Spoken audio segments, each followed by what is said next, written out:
2022 में उत्तर प्रदेश का विधानसभा का चुनाव है। उसके मद्देनज़र तमाम पार्टियां समाज को लालच देगी और भ्रमित करने का काम करेगी। उसी के तहत अभी एक मामला चल रहा है साथियों। तो आज समाज को बताने के लिए आप लोगों के बीच में मैं कुछ बातें लेकर आया हूँ। साथियों, सबसे पहले तो हमको ये जानना होगा, जो भारत देश में 71 साल की आज़ादी के बाद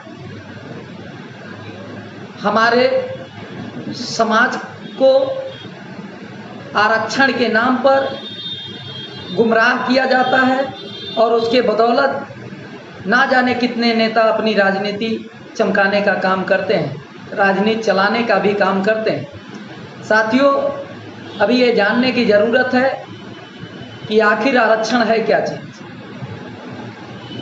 आरक्षण मिला क्यों, और आरक्षण मिला तो आज भारत में आरक्षण पर अमल कितना हुआ, उसको लागू कितना किया गया, ये चीज़ हम लोगों को जानने और समझने की ज़रूरत है। साथियों, आरक्षण संविधान के अनुसार प्रतिनिधित्व है। आरक्षण प्रतिनिधित्व है, रिजर्वेशन इज द रिप्रेजेंटेशन है, और रिप्रेजेंटेशन मतलब प्रतिनिधित्व का मामला है। ये आरक्षण व्यवस्था भारत में संविधान में बाबा साहब क्यों लागू किए, इसको जानने समझने की ज़रूरत है। एक समय था भारत में कि साथियों, तालाब में जानवर पानी पी सकता था, लेकिन हम लोग तालाब में पानी पीने लायक नहीं थे। साथ ही साथ जब जानवर तालाब में पानी पी सकता था, हम पानी पीने लायक नहीं थे, तो लोग हमको किस दृष्टि से देखते थे, हमारी स्थिति क्या थी कि हम जानवर से बदतर थे। हमको जंगलों में जीवन यापन करने के लिए मजबूर किया गया। तो आज की विडंबना ये है कि जब हम तालाब में पानी पीने लायक नहीं थे, तो क्या जब हमारे प्रतिनिधि नहीं होते, जब हमारे डॉक्टर नहीं होते, तो जानवर तालाब में पानी पी सकता था, हम पीने लायक नहीं थे। ये जो कानून ये जो लोग चला रहे थे, यदि वो डॉक्टर होते और हम बीमार होते तो क्या वो हमारा इलाज करते, ये समझने की ज़रूरत है। प्रतिनिधित्वपूर्ण लोकतंत्र में व्यवस्था है, और साथियों, ये प्रतिनिधित्वपूर्ण व्यवस्था को लागू किए बाबा साहब। आरक्षण के बदौलत हमारे लोग जब डॉक्टर, मास्टर, इंजीनियर, प्रोफेसर बनेंगे तो कम से कम अपने समाज का बात, अपने समाज का इलाज, अपने समाज को पढ़ाने का ये कार्य हमारे लोग करेंगे। इसलिए प्रतिनिधित्वपूर्ण व्यवस्था लागू किया गया। आरक्षण कोई भीख नहीं है। अभी दुश्मनों द्वारा आरक्षण को गरीबी उन्मूलन का कानून बताया जाता है, लेकिन साथियों, ये गरीबी उन्मूलन का कानून आरक्षण नहीं है। आरक्षण प्रतिनिधित्वपूर्ण व्यवस्था है। आरक्षण गरीबी उन्मूलन का कानून सरकार बनाना चाहती है, तो आप लोगों को समझने की जरूरत है। प्रत्येक साल भारत सरकार का बजट होता है। यदि भारत सरकार इस देश में गरीबी खत्म करना चाहती है, तो अब की साल भारत सरकार का बजट लगभग 30 लाख करोड़ का बजट है। 30 लाख करोड़ में वो गरीबी खत्म करने के लिए कानून क्यों नहीं बनाती और गरीबी खत्म करने के लिए बजट क्यों नहीं पास करती। लेकिन साथियों, ये आरक्षण को जो गरीबी उन्मूलन का कानून बनाना चाहती है सरकार, ये जो सरकार चाहती है वैसा ही दिमाग हमारे समाज का तैयार हो रहा है, वैसा ही हमारा समाज तैयार हो रहा है। वो हमारा समाज भी आरक्षण को गरीबी उन्मूलन का कानून समझ रहा है। तो साथियों, आरक्षण कोई गरीबी उन्मूलन का कानून नहीं है। अगर सरकार इस देश की गरीबी को खत्म करना चाहती है तो सरकार को अलग से बजट का प्रावधान करे, अलग से कानून बना दे और समाज की गरीबी को खत्म कर सकता है। लेकिन साथियों, ये प्रतिनिधित्वपूर्ण व्यवस्था है। जब हमारे डॉक्टर नहीं होते तो हमारा इलाज कैसे होता, हमारे मास्टर और प्रोफेसर नहीं होंगे तो हमारे बच्चों को पढ़ाएगा कौन। जो लोग अपने गिलास में पानी नहीं पिलाते, जानवरों से बदतर स्थिति हमारा बना है भारत में, हजारों साल से पढ़ने से वंचित किए, तो क्या वो हमको पढ़ाते? क्या हमारे बच्चों का इलाज करते, क्या हमारे लोगों को व्यवस्था देते? ऐसा नहीं है साथियों। इसलिए प्रतिनिधित्वपूर्ण व्यवस्था बाबा साहब भीमराव अम्बेडकर आरक्षण के रूप में दिए, जिससे हमारे लोग सदन में चुन कर जाए, जिससे हमारे लोग डॉक्टर बने, जिससे हमारे लोग मास्टर बने, इंजीनियर बने, प्रोफेसर बने, और वो चुन कर जाए तो कम से कम अपने समाज का प्रतिनिधित्व करें। साथियों, आरक्षण एक प्रतिनिधित्वपूर्ण व्यवस्था है। दूसरा चीज साथियों, ये आरक्षण जो लागू हुआ, ये आरक्षण भारत में अनुसूचित जात को जो आरक्षण मिला वो कम्युनल अवार्ड के तहत 1932 में मिला साथियों। 1932 में अनुसूचित जात, अनुसूचित जनजात को जो आरक्षण दिया गया वो 22.5% संख्या के अनुपात में दिया गया। संविधान में बाबा साहब जो आरक्षण का व्यवस्था लागू किए हैं, वो व्यवस्था क्या है कि सामाजिक और शैक्षणिक रूप से पिछड़े हुए लोगों को संख्या के अनुपात में आरक्षण दिया जाएगा। उस समय 22.5% अनुसूचित जात, अनुसूचित जनजात को लागू किया गया। लेकिन साथियों, आज 1950 में संविधान लागू हुआ और संविधान लागू होने के 71 साल बाद आज तक जो अनुसूचित जनजात और अनुसूचित जात की व्यवस्था, आरक्षण व्यवस्था लागू की गई, जो प्रतिनिधित्व भारत सरकार द्वारा दिया गया, वो कितना दिया गया? तो आज तक 11% दिया गया साथियों। इसके साथ ही साथ आपको जानने और समझने की जरूरत है, 16 नवंबर 1992 को मंडल कमीशन लागू किया गया, और मंडल कमीशन में जो मनुवादी व्यवस्था के सरकार में बैठे लोग हैं, वो व्यवस्था में बैठे लोग संविधान के विरोध में जो सुप्रीम कोर्ट का जज फैसला दिया मंडल कमीशन के विरोध, मंडल कमीशन में, वो संविधान के विरोध का फैसला था साथी। अभी संविधान में बाबा साहब आरक्षण का जो व्यवस्था दिए, वो व्यवस्था क्या है कि संख्या के अनुपात में दिया जाएगा और सामाजिक और शैक्षणिक रूप से पिछड़े हुए लोगों को दिया जाएगा। 1931 के जनगणना के अनुसार ओबीसी के लोग 52% इस देश में निवास करते हैं। अब 52% ओबीसी को उस समय 16 नवंबर 1992 को जो आरक्षण लागू किया गया मंडल कमीशन के माध्यम से, वो कितना दिया गया? 52% को 27% आरक्षण दिया गया।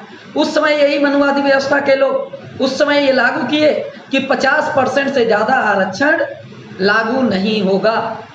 लेकिन साथियों, आज समझने की जरूरत है, अभी बीजेपी गवर्नमेंट द्वारा बिना मांगे अपने लोगों को आर्थिक आधार पे 10% आरक्षण दिया गया, जो कि संविधान के विरोध में है। संविधान में आर्थिक आधार पे आरक्षण का कोई प्रावधान नहीं है, लेकिन 10% आरक्षण आर्थिक आधार पे सवर्णों को दिया गया। वो भी ऐसे सवर्ण को जिनका सालाना इनकम 8 लाख है। अब जिनका सालाना इनकम 8 लाख है, तो एक दिन का कम से कम 2200 रुपया जो कमाता है, वो इस देश में गरीब है साथियों। और गरीबी के आधार पर उनको 10% आरक्षण दिया गया। अब 10% जो आरक्षण उनको दिया गया आर्थिक आधार पे, तो अभी 50% का जो दायरा मंडल कमीशन के समय ये लोग दिखा रहे थे, वही लोग आज 50% का दायरा तोड़कर आर्थिक आधार पे 10% आरक्षण सवर्णों को देने का काम किए। ये समझना और जानना बहुत जरूरी है। शक्ति उनके पास है, व्यवस्था पे कब्जा उनका है, तो वो जैसा चाहते वैसा अपने समाज के लिए हक अधिकार देते हैं और अपने समाज के लिए कानून पास करते हैं। लेकिन साथियों, आज जो आरक्षण व्यवस्था लागू हुआ, वो आरक्षण व्यवस्था संविधान के विरोध में है। अब संविधान के विरोध में जाकर ये लोग काम कर रहे हैं, आर्थिक आधार पे आरक्षण दे रहे हैं, और मंडल कमीशन में ओबीसी को 27% दिए और संविधान के विरोध में दिए। तो अभी ये आरक्षण विरोधी बीजेपी गवर्नमेंट जो मनुवादी व्यवस्था के लोग हैं, इसको जानने और समझने की जरूरत है। इसके बाद भी व्यवस्था है। भारत में कुछ लोग ऐसे हैं जो घुमंतु अर्धघुमंतु हैं, एंटी डीएनटी बीजेंटी, आज तक भारत में उनकी पहचान तक नहीं है। ये घुमंतु जातियों की पहचान तक नहीं किए, और अभी उनका आज सर्वे कराया जाए तो पूरे भारत में लगभग 13 करोड़ लोग घुमंतु जाति के हैं। अब 13 करोड़ लोगों की आज तक कोई पहचान नहीं किए, उनका कोई प्रतिनिधि चुनकर नहीं गया, उनका कोई प्रतिनिधित्व भारत में नहीं है, उनको भी देने का काम ये नहीं कर रहे हैं साथियों। तो ये 71 साल में कांग्रेस और बीजेपी की जो सरकार चल रही है, ये मनुवादी व्यवस्था के लोग हैं, ये आरक्षण विरोधी लोग हैं। आरक्षण व्यवस्था क्या है, बाबा साहब का सोच क्या था आरक्षण लागू करने के लिए? तो बाबा साहब सदन में कुछ बात रखे थे साथियों आरक्षण लागू करने के पहले। उस सदन में क्या रखे थे कि हमको इस देश में समता प्रस्थापित करना है। मैं समता के पक्ष में नहीं हूँ, लेकिन हमको इस देश में समता प्रस्थापित करना है। समता प्रस्थापित करने के पक्ष में हूँ।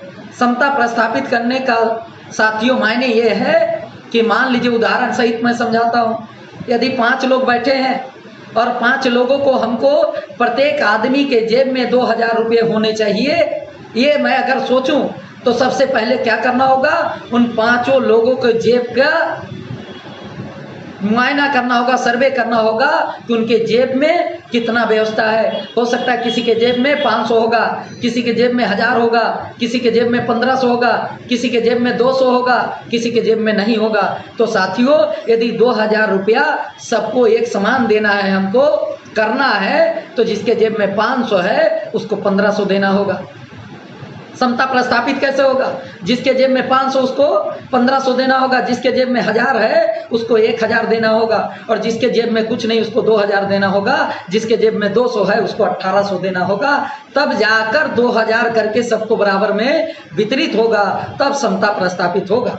आरक्षण का व्यवस्था संविधान में जो लागू किए बाबा साहब, इस देश में एक समान सबको करने के लिए व्यवस्था लागू किए कि सबका समता प्रस्थापित होगा भारत में। लेकिन मनुवादी व्यवस्था में बैठे लोग, ये समता के विरोधी लोग हैं, ये असमतावादी विचारधारा के लोग हैं, इनका छुआछूत में विश्वास है, इनका ऊंच नीच में विश्वास है, इनका जाति पाति में विश्वास है। ये उन्हीं लोगों के वंशज हैं जो एक समय था तालाब में पानी पीने से वंचित किए, हमको पढ़ने से वंचित किए, और हमको अधिकार देने से वंचित किए, रोड पर चलने से वंचित किए। आज वही लोग व्यवस्था में बैठे हैं, तो आरक्षण विरोधी लोग हैं। और उन आरक्षण विरोधी लोगों से हमारे लोग यदि आशा करते हैं कि वो हमको आरक्षण देंगे, तो साथियों, ये समाज के साथ धोखा है और छलवा है, ये समझने की जरूरत है। आरक्षण देने की प्रक्रिया क्या है, किसी भी समाज और जाति को यदि आरक्षण देना है तो उसकी प्रक्रिया क्या है, इसको भी हमको समझने की जरूरत है साथियों। आरक्षण की प्रक्रिया क्या है कि आरक्षण देने से पहले किसी भी समाज या किसी भी जाति का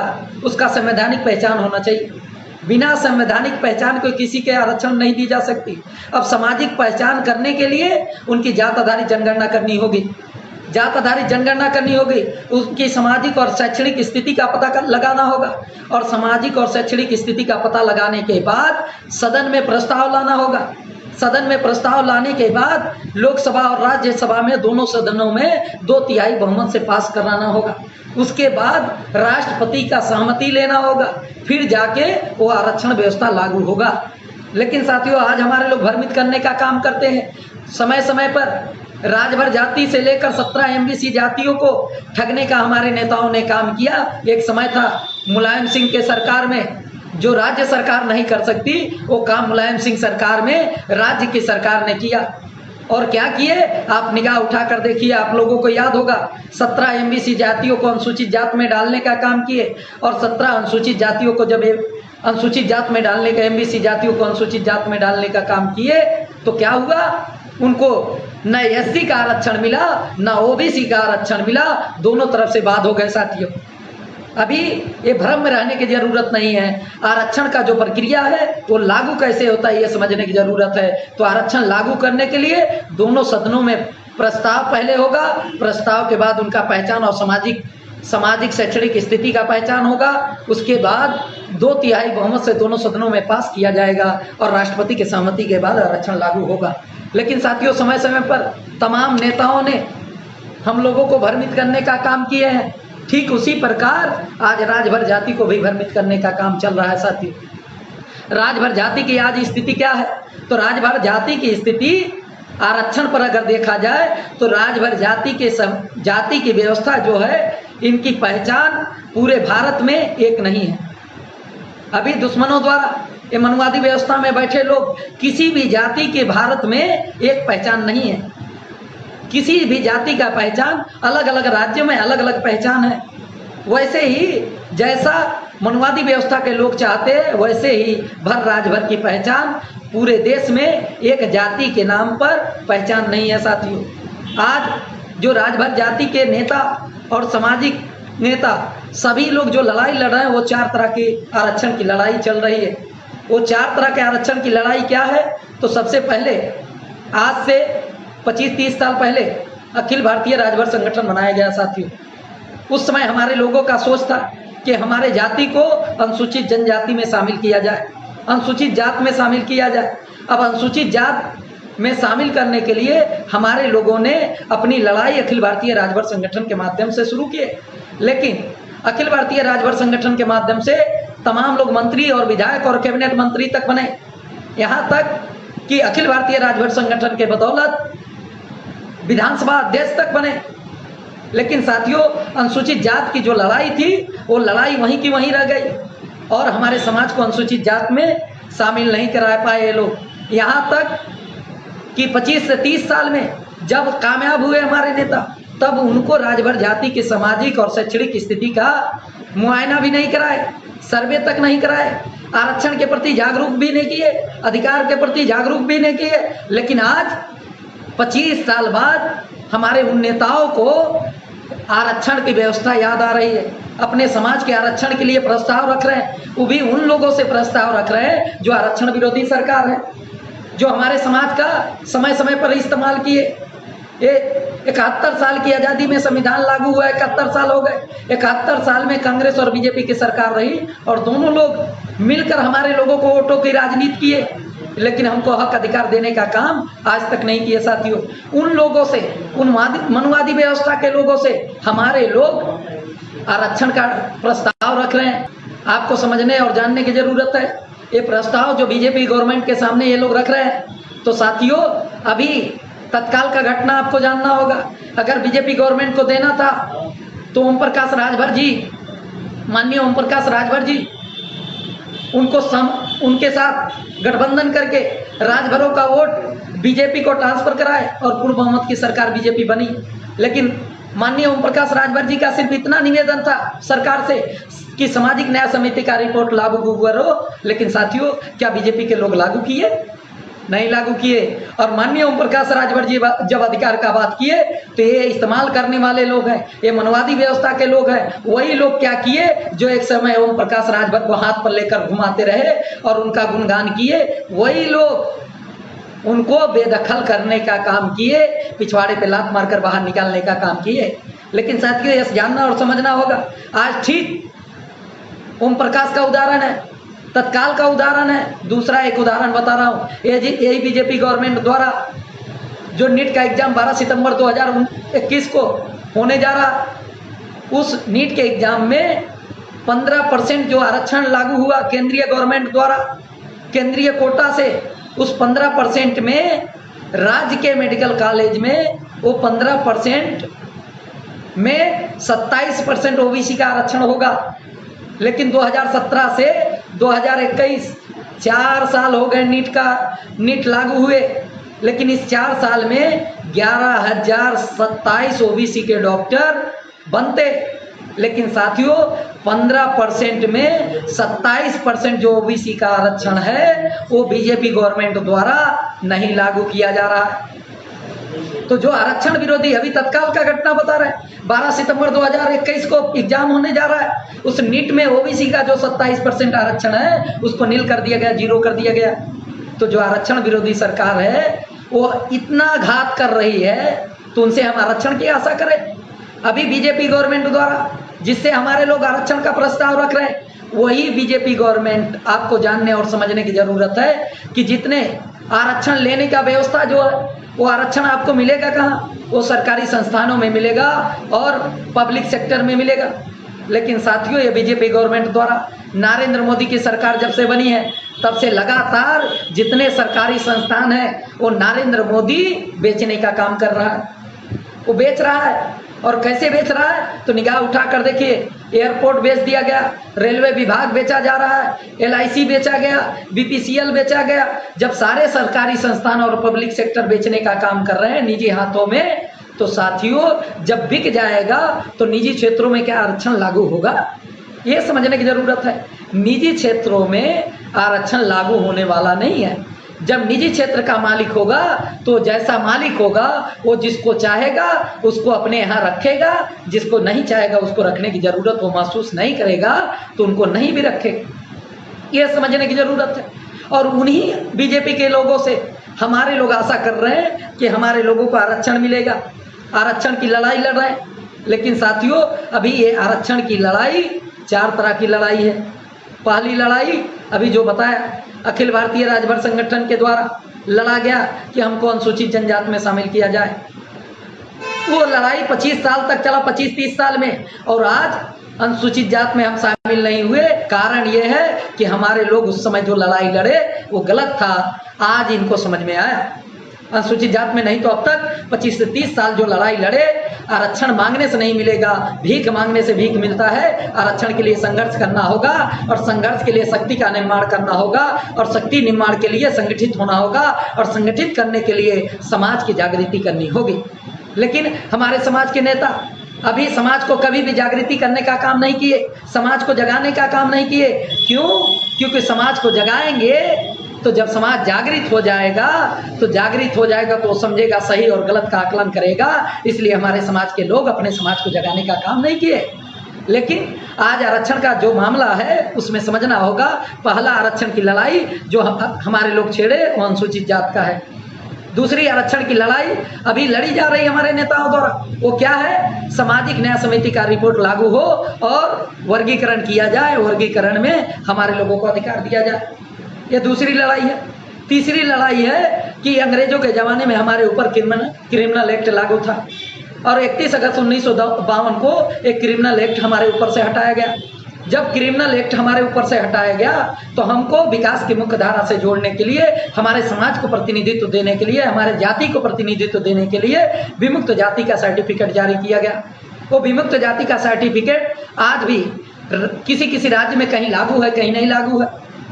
तो विमुक्त जाति का सर्टिफिकेट कहीं लागू है, कहीं लागू नहीं है। ये भी एक लड़ाई है। एक लड़ाई अनुसूचित जनजाति की है, एक लड़ाई अनुसूचित जाति की है, और एक लड़ाई विमुक्त जाति की है, और एक लड़ाई समाज में सामाजिक न्याय समिति का रिपोर्ट लागू हो, वर्गीकरण हो और समाज को अधिकार मिले। अभी चौथी लड़ाई जो छेड़ी गई है, वो चौथी लड़ाई क्या है? वो चौथी लड़ाई भी है। वो चौथी लड़ाई ये है कि हम गोंड जाति के उपजाति हैं। हम गोंड जाति के उपजाति हैं, और उत्तर प्रदेश के कुछ जिलों में गोंड जाति को अनुसूचित जनजाति का प्रमाण पत्र जारी होता है। तो गोंड जाति के हम उपजाति है, उसके आधार पर हमको अनुसूचित जनजाति का आरक्षण दिया जाए। ये भी लड़ाई लड़ा जा रहा है साथियों। अभी 4 तरह का डिमांड हम कर रहे हैं। अभी 4 लड़ाई समाज के लोग लड़ रहे हैं। तो ये लड़ाई समाज को भ्रमित करने का वाला विषय है।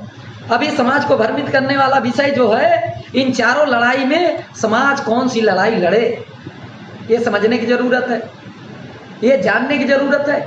यदि आज नहीं चेतेंगे तो आने वाले समय में हमारे आने वाली जनरेशन, आज तो हम बात करने लायक हैं, कल हमारा समाज बात करने लायक भी नहीं बचेगा। हमारी आने वाली जनरेशन हमको माफ़ करने वाली नहीं है। इसलिए इन लड़ाइयों को समझना होगा। और ये सारी लड़ाई लड़ रहे हैं हमारे लोग, लेकिन समाज को जागृत किए बगैर और सही दिशा में लड़ाई लड़े बगैर हमको कुछ मिलने वाला नहीं। इसका जीता जागता उदाहरण है, 25 से 30 साल बीत गए, अनुसूचित जाति की लड़ाई लड़ रहे थे, समाज को मिला क्या? समाज का 30 साल का समय समाप्त हो गया, हमारी एक पीढ़ी समाप्त हो गई, कुछ मिला? कुछ मिलने वाला नहीं है साथियों। अभी सही दिशा में जानकर और सही लड़ाई लड़ने की ज़रूरत है, और समाज को बरगलाने की ज़रूरत नहीं है। समाज को अभी सही दिशा में ले जाने की ज़रूरत है। अभी सही लड़ाई क्या है यह समझने की ज़रूरत है। आप सोचिए, जो इतिहास में हमारे साथ धोखेबाजी किए, जो इतिहास में हमको पढ़ने से वंचित किए, जो इतिहास में तालाबों में पानी पीने से वंचित किए, जो इतिहास में हमको पढ़ने से वंचित किए, जो इतिहास में हमको रोड पे चलने से वंचित किए, वो क्या हमको अधिकार देंगे? क्या आज उनके बच्चे हमको अधिकार देंगे? अरे हम जो लड़ाई लड़ रहे हैं उसको समझने और जानने की ज़रूरत है। उनसे भीख मांगने का काम कर रहे हैं। एक समय थे हम राजा के वंशज हैं, हम देने का काम करते थे, लेकिन यही मनुवादी व्यवस्था के लोग आज व्यवस्था पे कब्जा करके आज उनसे हम मांगने के काम कर रहे हैं। आज उनसे आरक्षण मांग रहे हैं, आज उनसे आवास मांग रहे हैं, आज उनसे हम पेंशन मांग रहे हैं, साड़ी मांग रहे हैं, कंबल मांग रहे हैं, सीसी मांग रहे हैं, और इन सब पर वोट देते हैं साथियों। ये समझने की ज़रूरत है। अभी ये समझने की ज़रूरत है कि वोट आपका सबसे बड़ा हथियार है। 2022 में विधानसभा का चुनाव है और वोट सबसे बड़ा हथियार है। समझने की ज़रूरत है वास्तविक लड़ाई क्या है। ये कब समझेंगे? जब तक आप समाज का सही दिशा तय नहीं होगा, समाज का सही आकलन नहीं करेंगे, दोस्त दुश्मन की पहचान नहीं करेंगे, समाज आज खड़ा कहाँ है इसका परीक्षण नहीं करेंगे, तब तक आप वास्तविक लड़ाई नहीं लड़ सकते साथियों। अभी आरक्षण की जो लड़ाई चल रही है, तो आप जानो हजारों साल से जो आरक्षण विरोधी लोग हैं वो आरक्षण देंगे, हजारों साल से जो समता के विरोधी लोग हैं, जो समतावादी लोग हैं वो आरक्षण देंगे, तब तक आरक्षण नहीं देंगे। लेकिन हो सकता है 2022 का चुनाव सामने है, हमारे लोगों से वादा किया जाए, हमारे जो लोग आरक्षण की लड़ रहे हैं उनसे वादा करेंगे और समाज से वादा करेंगे, यही बीजेपी की गवर्नमेंट वादा करेगी। क्या वादा करेगी कि राजभर का वोट लेना है हिमाचल में। मैं दावा करता हूं यदि राजभर आज के डेट में 2022 के चुनाव में बीजेपी गवर्नमेंट को राजभर वोट नहीं करेगा तो उत्तर प्रदेश सरकार में कितना भी दम बीजेपी सरकार लगा ले, लेकिन इनकी गवर्नमेंट बनने वाली नहीं है, इनकी सरकार बनने वाली नहीं है।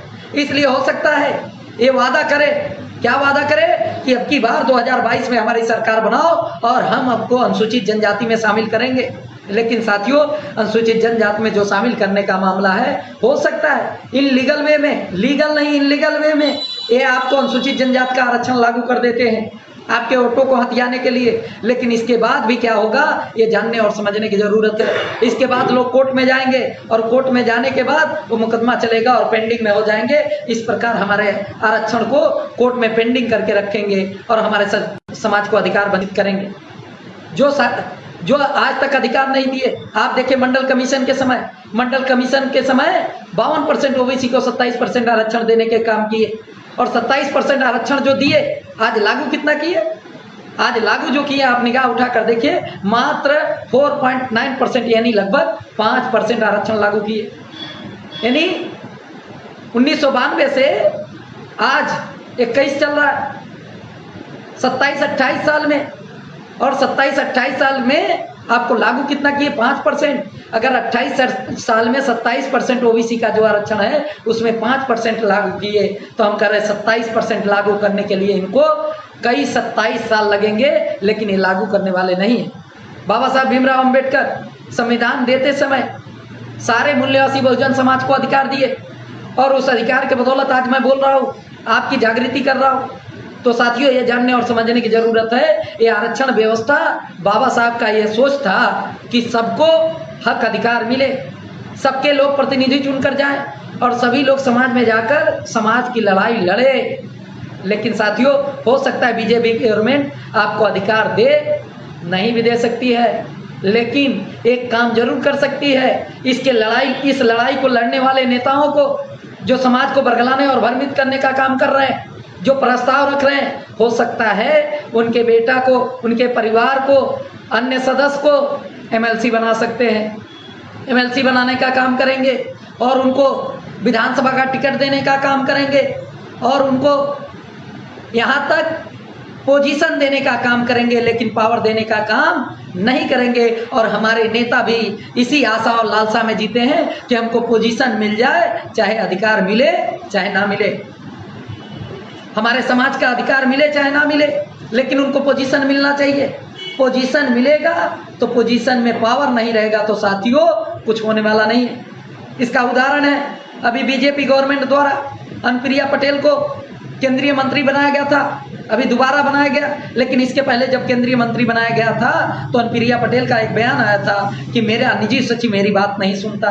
ताज्जुब है, जो मंत्री है उसका निजी सचिव उसकी बात नहीं मानता, इसका मतलब क्या है आप समझ सकते हो। इसका मतलब यह है कि उस निजी सचिव की औकात उस मंत्री से ज्यादा है। दूसरा उदाहरण बताऊंगा, उत्तर प्रदेश के गवर्नमेंट में राजभरों के वोट से, ओम प्रकाश राजभर जी के माध्यम से जो समझौता गठबंधन हुआ, उसके बदौलत बीजेपी पूर्व बहुमत की सरकार उत्तर प्रदेश में बनाई और बनाने के बाद माननीय ओम प्रकाश राजभर जी को मंत्री बनाई। और मंत्री बनाने के बाद स्थिति क्या हुआ, मंत्री बनाने के बाद हमारे कैबिनेट मंत्री जी लेखपाल के विरोध में धरना प्रदर्शन पे बैठने वाले थे। ताज्जुब लगता है कि यानी उस लेखपाल की औकात उस कैबिनेट मंत्री से ज्यादा है। तो ये समझने की जरूरत है, हमारे लोगों को, ये बीजेपी गवर्नमेंट जो बैठी सरकार है, ये हमारे लोगों को अधिकार नहीं पोजीशन देगी लेकिन पावर देने का काम नहीं करती, तो ये समझने की जरूरत है। हो सकता है आपकी लड़ाई लड़ते लड़ते हमारे नेता कामयाब हो जाए, वो नेता स्थापित हो जाए, उनका बच्चा कामयाब हो सकता है, उनके परिवार के लोग कामयाब हो सकते हैं, उनको एमएलसी बनाया जा सकता है, लेकिन साथियों आपको हक अधिकार मिले इसकी लड़ाई आपको लड़ना होगा। आपको यदि आरक्षण चाहिए, आरक्षण का व्यवस्था जो है वो आरक्षण का व्यवस्था क्या है, तो हम इस देश में इंसाफ की लड़ाई लड़ रहे हैं। हमको इस देश में इंसाफ कायम करना है। अब इंसाफ कायम करना है तो अंग्रेजों के ज़माने में प्रत्येक 10 साल में सबकी गिनती होती थी, जात आधारित गिनती होती थी। हमको इस देश में इंसाफ कायम करना है तो 100% आरक्षण लागू कर दो। किसी के साथ नाइंसाफी नहीं होना चाहिए। हम कहते जो 3.5% के लोग हैं, जो 80% जगहों पर कब्जा किए हैं, जो 3.5% के व्यवस्था में बैठे लोग हैं, वो न्यायपालिका में, विधायिका में, कार्यपालिका में और मीडिया पर जो उनका अनियंत्रित कब्जा है उसको समझने की जरूरत है। आप देखिए विधायिका में लोकतंत्र है और लोकतंत्र में जिसका संख्या ज्यादा होता है राजा वो बनता है, लेकिन 3.5% मनुवादी व्यवस्था के लोगों की 5 नेशनल लेवल की पार्टी है और 5 नेशनल लेवल के पार्टियों में 543 सांसद में 411 सांसद मेंबर ऑफ पार्लियामेंट उन्हीं के जेब में है, उन्हीं के पार्टी से है, उन्हीं का काम करते हैं। अपने लोगों की लड़ाई लड़ने का काम नहीं करते। कारण बनाने वाला मजबूत होता है, बनने वाला मजबूत नहीं होता है। जो बनाता है वो मजबूत होता है। पार्टी उनकी है, प्रतिनिधि हमारा है, तो प्रतिनिधि वो हमारा वास्तविक प्रतिनिधि नहीं है, वो उस पार्टी का प्रतिनिधि चुनकर जाता है, उस पार्टी का काम करता है। हमारे समाज की लड़ाई वो नहीं लड़ सकता है। साथियों 71 साल में कांग्रेस बीजेपी आरक्षण विरोधी सरकार है और हमारे लोगों को हक अधिकार वंचित करने वाली सरकार है, तो अभी ये समझने की जरूरत है और ये समझकर लड़ाई लड़ने की जरूरत है। अभी जो मामला चल रहा है आपको वास्तविक लड़ाई समझना होगा। अंग्रेज जब इस देश में थे वो संख्या के अनुपात में सभी लोगों को व्यवस्था मिले इसके लिए जात आधारित जनगणना करते थे। इस 71 साल की आज़ादी में जब से संविधान लागू हुआ भारत में ओबीसी की जात आधारित जनगणना नहीं हुई। आज के डेट में ओबीसी की जात आधारित जनगणना हो जाए तो पता चलेगा कि राजभर जाति की जो स्थिति है पूरे भारत में एक भी डीएम नहीं है। जब पूरे भारत में एक भी डीएम नहीं है तो क्या करना होगा, जिसके पेट में खुराक की कमी है उसको उतना खुराक देना होगा। इसलिए जात आधारित जनगणना जरूरी है। आज ओबीसी की जात आधारित जनगणना हो तो उसमें क्या होगा पता चलेगा। पूरे राजभरों को जो प्रतिनिधित्व मिला भारत में वो कितने डॉक्टर है, कितने मास्टर है, कितने इंजीनियर है, कितने प्रोफेसर, कितने जीएम है, कितने एसडीएम है, कितने गाड़ी में चलते, कितना बंगला में रहते हैं और कितने झोपड़ी में रहते हैं और कितने लोगों के पास क्या व्यवस्था है। ये जात आधारित जनगणना होगा तो उसका आंकड़ा आएगा और जब आंकड़ा आएगा तो उनको अधिकार देना पड़ेगा। लेकिन साथियों ये मनुवादी व्यवस्था में बैठे लोग, अभी 2 दिन पहले यतीन्द्रनाथ, अभी 2 दिन पहले नित्यानंद का बयान आया। वो बयान क्या आया, मैं ओबीसी की जात आधारित जनगणना नहीं कर सकता। अब जो हमारी जनगणना नहीं करना चाहते, जो जनगणना से डर रहे हैं, वो हमको अधिकार देंगे। जो अभी हमारे बच्चों को नीट के एग्जाम में 27% आरक्षण जो केंद्रीय गवर्नमेंट द्वारा, केंद्रीय कमेटी द्वारा, केंद्रीय सरकार द्वारा केंद्रीय कोटे में जो राज्य के मेडिकल कॉलेज में 15% आरक्षण मिला है, उसमें 27% जो आरक्षण मिलना चाहिए था वो आरक्षण नहीं दिया जा रहा है। तो क्या वो हमको आरक्षण देंगे? साथियों आरक्षण देने वाले नहीं हैं, वो धोखेबाज लोग हैं। हमेशा से धोखेबाजी की है और ऐसा धोखेबाजी किया आप निगाह उठा कर देखिए। वो कहते हमारे लोग योग्य नहीं है, हमारे लोग लायक नहीं है, यानी इसके विरोध में अगर कहा जाए तो कहते लायक नहीं है, तो हमारे लोग नालायक हैं क्या? हमारे लोग सबसे ज्यादा मेहनत करते हैं। हमारे लोग आज के डेट में घर को हमारे लोग बनाते हैं, मंदिर को हमारे लोग बनाते हैं, उनके धान गाड़ने का काम हमारे लोग करते हैं, कटैया पिटैया निरैया गोड़ैया सभी हमारे लोग करते हैं। तो हमारे लोग नालायक लोग हैं क्या? हमारे लोग नालायक लोग नहीं हैं। हमारे लोगों को ये अवसर नहीं देना चाहते। योग्यता की बात करते हैं, हम कहते दौड़ एक जगह से शुरू हो। जब दौड़ एक जगह से शुरू होगा हम देखते किसके अंदर योग्यता है। दौड़ तो एक जगह से शुरू करो। आप योग्यता की बात करते हो और अवसर देते नहीं हो। कोई 5 किलोमीटर दूर से दौड़े और कोई 5 किलोमीटर बाद दौड़े तो साथियों आगे कौन जाएगा? जो 5 किलोमीटर आगे से दौड़ रहा है। एक तरफ Saint Peter Saint John's convent school चला रहे हो, शिक्षा का दोहरीकरण कर दिए, और आज हमारे लोग प्राइमरी पाठशाला में पढ़ते हैं, इधर खिचड़ी खाओ और जाओ, और कहते हो खिचड़ी का व्यवस्था अच्छा व्यवस्था है। तो ये समझने की जरूरत है, यदि खिचड़ी का व्यवस्था अच्छा व्यवस्था है तो हम कहते हैं Saint Peter Saint John's convent में खिचड़ी का व्यवस्था क्यों नहीं है? ये समझने और जानने की जरूरत है। आखिर सेंट पीटर सेंट जॉन्स में खिचड़ी का व्यवस्था क्यों नहीं लागू करते? लेकिन साथियों इधर क्या है, खाना मिलेगा, कपड़ा मिलेगा, जूता मोजा मिलेगा, किताब कापी मिलेगा, लेकिन शिक्षा नहीं मिलेगा, क्योंकि वहाँ हमारे बच्चे पढ़ते हैं, हमारे लोग पढ़ते हैं, हमारे जाति के लोग पढ़ते हैं, लेकिन वहाँ पर उनके लोग पढ़ते हैं। इसलिए आप देखिए नीट का एग्जाम का दोहरी नीति, जो बच्चा यूपी बोर्ड से पढ़ा है और नीट का एग्जाम जो है सीबीएसई बोर्ड से होगा, जो यूपी बोर्ड से पढ़ा है बच्चा वो सीबीएसई बोर्ड का एग्जाम कैसे पास करेगा? ये वंचित करने का मामला है। अगर नीट का एग्जाम नहीं पास करेंगे तो हमारे बच्चे डॉक्टर कैसे बनेंगे? हमारे बच्चे डॉक्टर कैसे बनेंगे? अब उनको नीट का एग्जाम पास कराना है तो उनको कोटा तैयारी करना होगा, सीबीएसई बोर्ड की तैयारी करनी होगी, और सीबीएसई बोर्ड की तैयारी करने के लिए पैसा लगेगा। हमारे समाज के पास पैसा नहीं है, ये समझने की जरूरत है। अब पैसा नहीं है तो वंचित करेंगे हमारे समाज को पढ़ने से, अवसर दे नहीं रहे हो, और आप कहते हमारे लोग लायक नहीं है। अभी एक समान दौड़ होना चाहिए, हमको अवसर मिलना चाहिए, और वो अवसर बाबा साहब भीमराव अंबेडकर संविधान में दिए। और संविधान में क्या है, एक समान एजुकेशन लागू होना चाहिए, एक समान शिक्षा नीति लागू होनी चाहिए, लेकिन अभी ये दोहरीकरण करके सत्यानाश कर रहे हैं, हमारे आरक्षण को समाप्त कर रहे हैं। अभी बीजेपी गवर्नमेंट द्वारा निजी हाथों में सारे सरकारी संस्थानों को बेच रहे हैं, तो आरक्षण खत्म कर रहे हैं। और आज हमारे समाज के नेताओं को जो आरक्षण का याद आ रहा है, जब आरक्षण खत्म हो गया, आरक्षण खत्म हो गया, आरक्षण लेंगे कहाँ? आप रेलवे विभाग प्राइवेट कर रहे हैं, रेलवे विभाग प्राइवेट कर दिए, एलआईसी को बेच दिए, बीपीसीएल को बेच दिए, एयरपोर्ट को बेच दिए। जब सारे सरकारी संस्थान बेच रहे हैं तो प्राइवेट निजी हाथों में जब चला जाएगा तो वहाँ आरक्षण थोड़ी लागू होगा। और उन्हीं लोग जो आरक्षण को निजीकरण के हाथों में लागू करके निजीकरण में देकर आरक्षण को समाप्त कर रहे हैं, उन्हीं लोगों से हमारे नेता आरक्षण की आशा कर रहे हैं। साथियों कि ये आपको समझने और जानने की जरूरत है, अभी भ्रमित होने की जरूरत नहीं। अभी एक ही लड़ाई है कि भारत में हमारी गिनती कर लो, जिसकी जितनी संख्या भारी उसकी उतनी हिस्सेदारी। हमको संख्या के अनुपात में मिलना चाहिए, और सामाजिक और शैक्षणिक रूप से पिछड़े हुए लोगों को मिलना चाहिए, आर्थिक आधार पे नहीं मिलना चाहिए। और आर्थिक अगर गरीबी मिटाना चाहते हो तो हम कहते हैं गरीबी उन्मूलन का कानून बनाओ, और सरकार का जो 30 लाख करोड़ का बजट है उस बजट में प्रावधान करो कि इतना बजट गरीबी समाप्त करने के लिए लगाया जाएगा। लेकिन इसका प्रावधान नहीं करते और आरक्षण को गरीबी उन्मूलन का कानून बना रहे, तो आरक्षण गरीबी उन्मूलन का कानून नहीं है।